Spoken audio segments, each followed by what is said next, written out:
anyway, you create a ton of content 6 days a week for Twist now, you just said, and several other pods, and just content galore.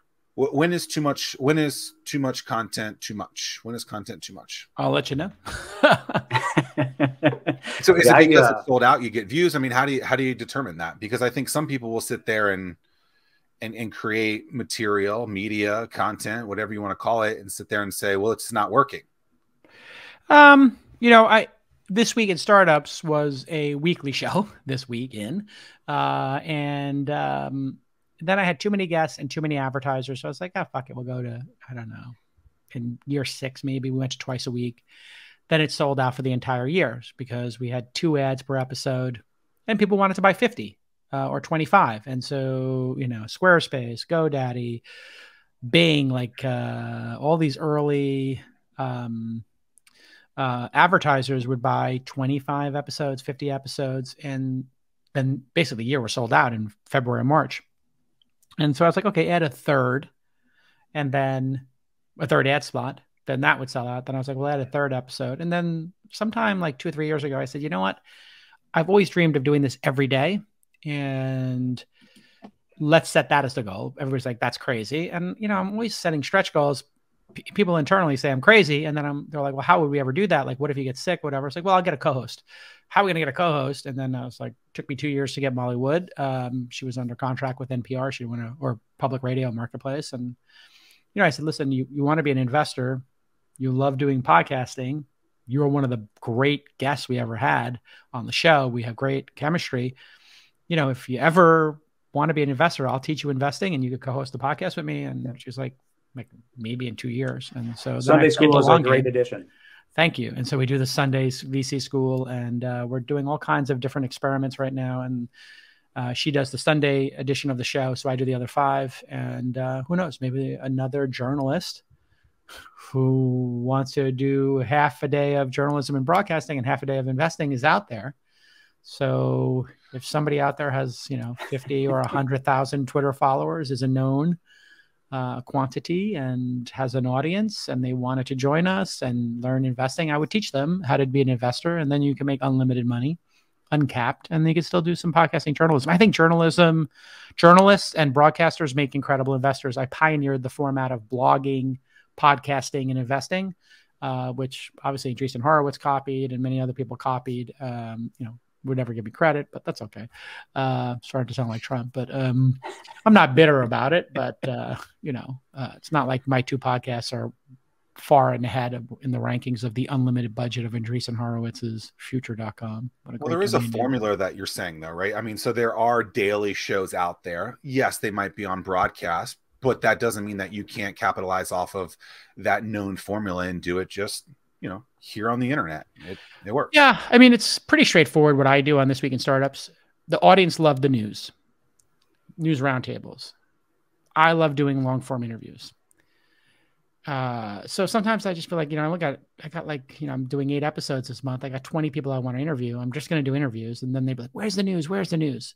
So then I was like, you know what? Every day at 10 o'clock at youtube.com/This Week In, and we started it this year, we're just going to turn the cameras on, talk to the fans. You know, I would say there's 100 to 300 concurrent and maybe 500 to 1,000 over the hour and a half that we do it live. And then we'll hit 3 or 4 news stories. Then we take the interviews and we put them on the back of the news. So that's the format I like for my show, which is, hey, if there's some big news story, we're going to cover it. So Apple does a release, or Peloton changes a CEO, or Rivian stock crashes. I got something to say about that. I would like to pontificate. Molly has things she wants to talk about, and she reads the news. I respond, and she responds. Sometimes I'll read the story if it's something that she wants to respond to. So it's a really nice rhythm we've gotten into. And then we'll put an interview on it. If you don't like the news, you can just go to the interview. And I think if you look at Bill Simmons' show, I think he did a good job of this, where like he's going to have Ben Stiller on, or, you know, Haralabob or Andrew Bogut or somebody interesting that he finds interesting. And then, but he's going to talk about with his guys, Ryan Russillo or whoever, Kevin O'Connor, the NBA or football and what's in the news and sports. I think that's a winning formula. It's just a shit ton of work. So I have 9 going on 11 full-time people on This Week in Startups. Well, it's a ton people of work don't know for you that too. but, But you're doing once a week, right? Yeah, but I'm running between 50 and 60 miles a week. So I'm training for the Boston Marathon. Oh, wow. And so you qualified. I did. Congrats. What's the qualifying time? 3:10 for and me. How old are you? I am 48. I had to do a sub 320. I did a 3:12.12. Respect. I did 11 New York City marathons, but I was like a 4-hour and change guy. I just did it for the fun of it. But wow, that's legit, dude. At 48, it took him 5 tries. 5 tries? Yeah. Tim? Yeah. But it comes How down many people, how many slots do they have at the Boston Marathon? Like 2,000 or 3,000? I ran it in October. Just a couple of months ago, there was 25,000 slots. So even with the... So There's even 25,000 offers. What's New York now? 30 or 40? I think I'm not sure what it is now that everything's starting to open back up, but they do stage times at Boston now. So like one group goes out at 8, one group goes out at 8:30, one goes out. Yeah, at 9 well now it's just a wave. So you just start when they bus everybody out. You just start whenever you want to start. So they don't want anyone in corrals around one another. So you just walk up and go. And you have an RFID chip that does your start time. Yep. Wow. And what's the number? What's the window for when you can start? Is it a 2-hour window or a 3-hour window? It is. It's based on what your estimated finish time is going to be, and then they tell you come between these 30 minutes is your window. Yes. Yeah. See, in the New York City Marathon, when I ran it, everybody had the same start time, and it was chaos. And then people would try to get in the front with the elite runners, and so the first 2 miles was the elite runners trying to get away from maniacs in New York, trying to run alongside them and yelling their names. I mean, it literally was chaos. It looked like something out of like a Christopher Nolan Batman movie where like people were running into Gotham City to blow it up. And so you basically jogged in place for the first 2 miles. So I remember my first marathon, I hit the 1 mile mark at 20 minutes, the 2 mile mark at 32 minutes, the 3 mile mark at 40 minutes. So then what you would do is you would net out your time. So it was kind of a tradition to kind of just net out whatever, mulligan you had at the beginning, but nobody cared. And I ran without a number a couple of years. We would counterfeit numbers. I like that strategy of netting out numbers. I'm going to do that for like my bottom half. It was crazy. This is way before RFID. And then at the end, when I would have my number, but I would we'd have like last year's number. And then I would wear a jacket over it. And at the end, right before the finish line, they say, open your jacket, show us your number. And I'd have my headphones on and I would just go like this. And and then I got chased down more than once. And they try to chase you down. So now you're in the 26th mile. There's 0.2 to go. You can see the finish line and you got 2 guys chasing you. And I was like, fuck this. I'm making it across that line. And I would just book. And then they go to give you a medal. And the woman once a year looked at it and she looked and she goes, that's last year's number. I said, I know, I couldn't get a number. And she's like, don't tell anybody. She gave me the medal. Because usually what they do is they would rip off your tag and then give you your medal. And then we had guys photoshopping them and then painting them and keeping it in their pocket. And then when they get to the end, so there was all kinds of shenanigans. A lot of counterfeiting. It's Brooklyn style, So you did it. There's probably 50,000 people. It sounds like. I mean, there's 54,000 in 2019 in New York. When I did it in 1987, 88, 89, and into the 90s, I did 11 of them. I would say I was probably legal 7 of the 11 times. Wow.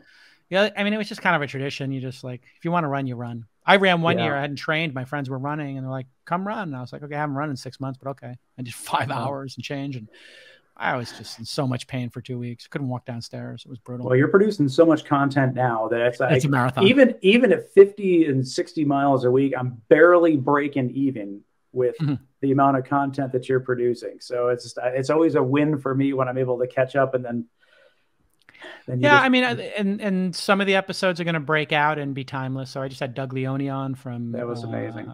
Sequoia, amazing. Keith Raboy comes on every 3 to 6 months. We kind of slot him in a couple times a year. We lock the dates in with him because, again, great chemistry. He's going to bring it. It's a great platform for him. Obviously, we have a productive conversation. Chamath used to be locked into that before All In. I just had Joel Greenblatt on again for a second time. I mean, we're getting incredible guys. I have Frank Slootman on from Snowflake. He crushed it. So some of these become timeless, instant classics. And we had John Doerr on for a second time a couple of weeks ago. So now it's like, it's kind of like, it's an institution, dare I say, for venture and startup folks where, people just email me. They're like, I just had like one of the young gun new VCs who's, I would say medium profile in that group. There's a lot of new fund managers. He's like, I hate to ask, can I get slotted in? And I'm like, you're right between Elizabeth Holmes and Ryan Breslow's second appearance. Ryan Breslow's not coming on. Do people say no to be on the show? Sure. Or is it hard to get people on? I mean, Mark Andreesen and I had a famous blowout because he wouldn't, 12 years ago when I could have used his support and had him do I kept asking him to do a fireside chat, or have Ben Horowitz do a fireside chat at Launch Festival when I really could have used their support, and everybody else was supporting me like Chamath and Bill Gurley and Sachs. And he wouldn't show up for me, and he was an LP in my fund. He asked to be an LP in my fund. He put a very small check in, and it was a very small fund. It was a $10 million fund.